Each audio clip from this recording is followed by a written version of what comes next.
my dear students. Today we are going to discuss the life sketch or biography of Robert Frost, very famous American poet. Robert Frost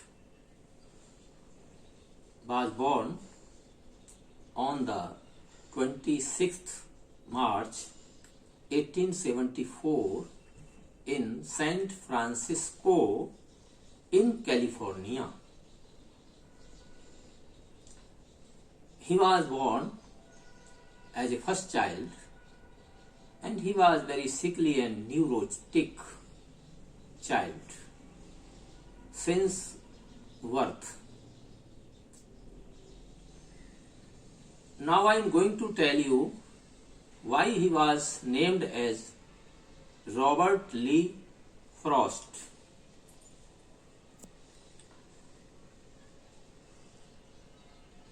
Mother wanted to name his son after Robert Burns, the most renowned poet of Scotland.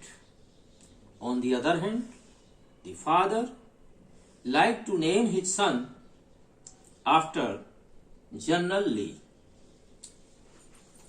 So, there was a compromise between parents and their son was named as Robert Lee Frost.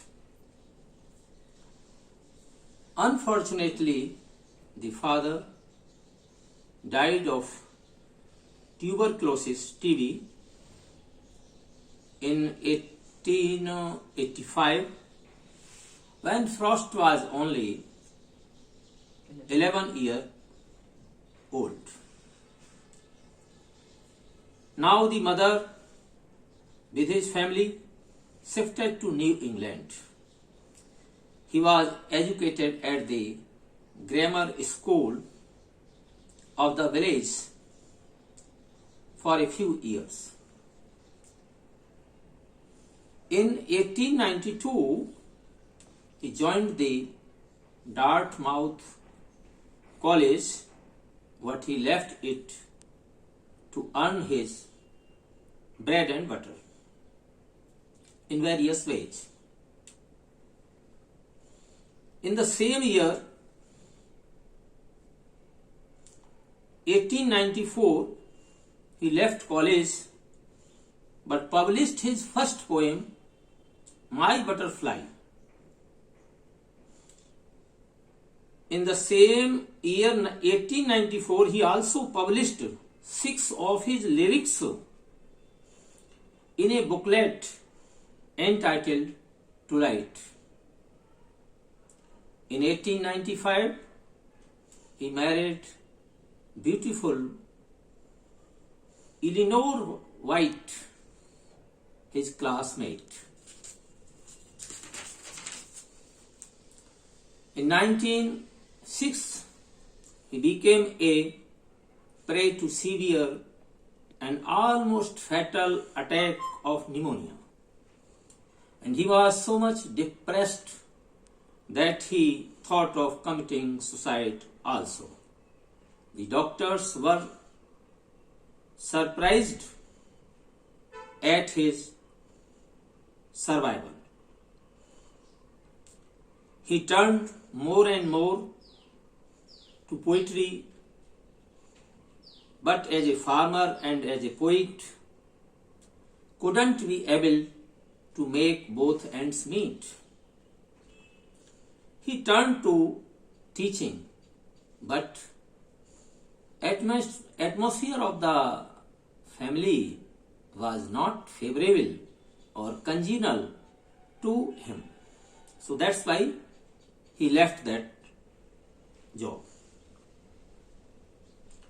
In 1912, he made a crucial decision, adopted poetry as a profession or vocation, left for England with wife and 4 children.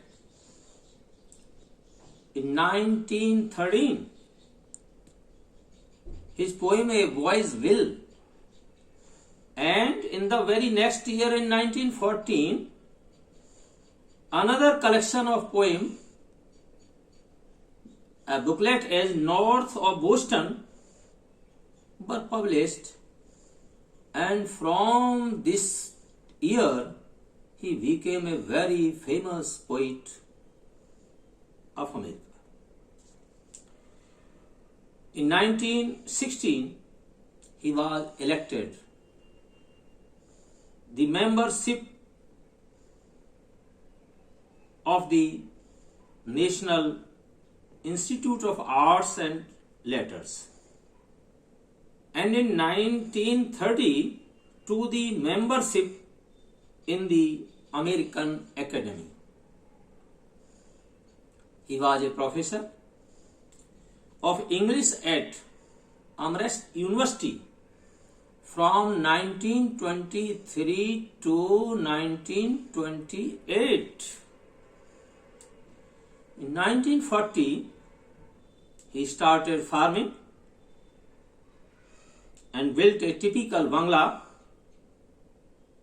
in New England. Farming was in his inclination and taste and in nature. Frost perhaps received more honors than any other contemporary of his time. He was honored with the Pulitzer Prize for Poetry for 4 times. Honors and honorary degrees were awarded to him by not fewer than 40 universities and colleges. The Cambridge University and Oxford University also honored him with honorary degrees. Above all, he was called upon by his nation to recite his patriotic poem, The Gift, outright at the occasion of oath-taking ceremony of late President Kennedy in 1961. And after this celebrated incident, unfortunately, he breathed his last in 1963.